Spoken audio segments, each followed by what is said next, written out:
Who are you and what do you do? My name is Uriah. I'm the founder and head coach of the Uriah Soccer Academy.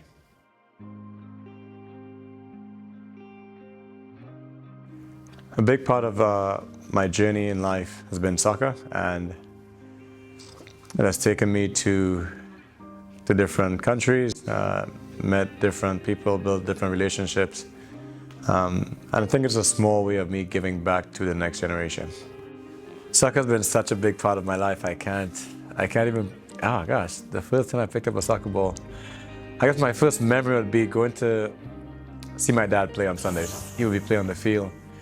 I, play the younger kids at the side. So while the adults are playing, we will, either play with the games between ourselves, and I think that would be the introduction to the sport for me. What was your highest level of soccer that you ever played? It would be professionally.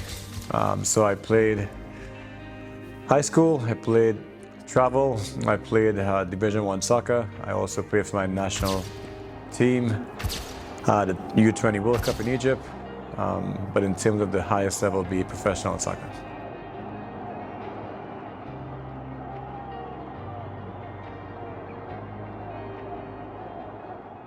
It took me a while to dive into coaching full time.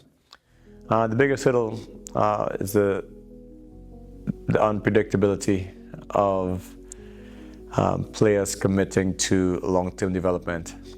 So asking myself, or even trying to plan for weeks, months, or even years ahead was definitely a difficult phase that I had to go through. And it came down to trusting that what I did was worthwhile. What I did was substantial enough to provide value to others, and knowing that this is really it's one of my callings. I think when I'm on the field, I feel a sense of peace, a sense of purpose, and so just trusting that when I give the players the right coaching points or encouragement or motivation, that they will improve, they'll welcome it, and also their parents will see the difference in their kids.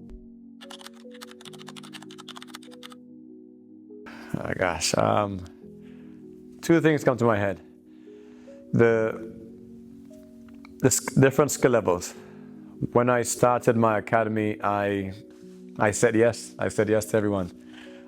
So I've had players who bought shin guards and cleats the week before their first session with me, and then I've had players who went on to play for the U.S. national team.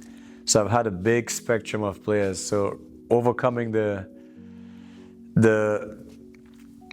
hurdle of making sure that, especially in the small group setting, players are matched and paired with the right type of, like-minded players in terms of skills, ability, and also the physical attributes as well. I've built the program or the academy with the two main focus areas: improving skills and building confidence. And so with that comes discipline, dedication, perseverance, having a good work ethic.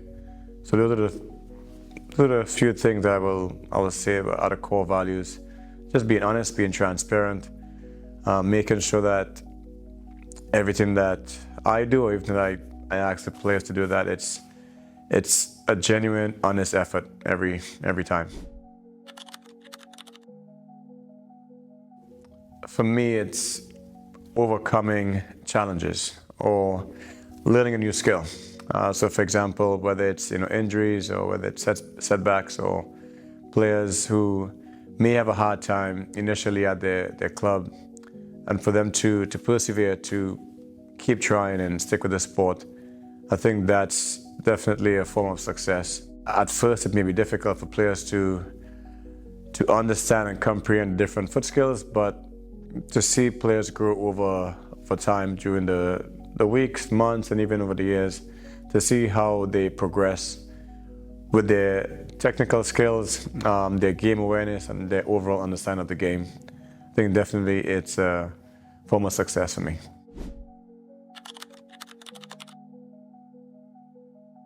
I stress the importance of game scenario learning. And so making sure that players have the knowledge of the game. So as we do our foot skills, as we do the technical and tactical stuff, make sure they can translate that into the game. Not necessarily ball mastery centered, not necessarily drills focused, but it's more of breaking the game down into smaller bits and pieces and really creating scenarios where they can, get repetitions in a specific area of the game, so the game becomes easier when they go back to their club or their school.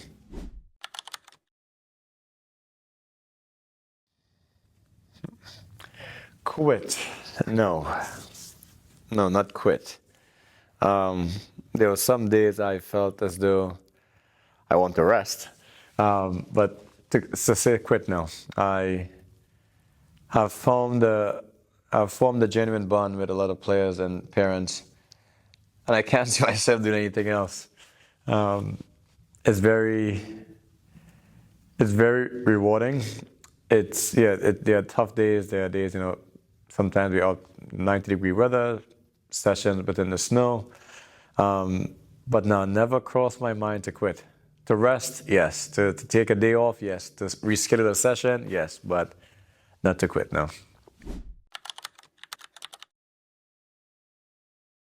Having a more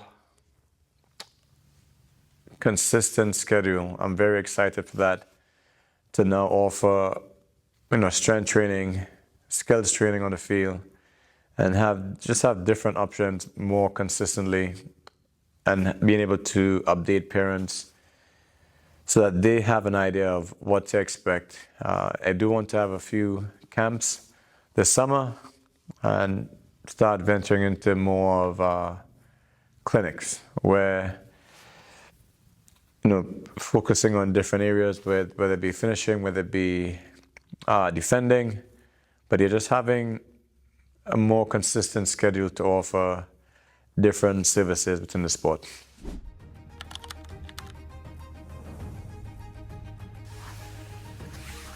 Legacy. I've been given a lot. God has definitely blessed me a lot, and I've seen His hand at work, whether it was with, having space at a public park to do it for the past 7 years, to have players for example, even during the midst of COVID, to still have regular clients. I was given the health, the strength, the ability, the skills, the mindset to compete and to play the sport at a high level. And I desire to give it back to players until forever. Yes, just to give back what I was given.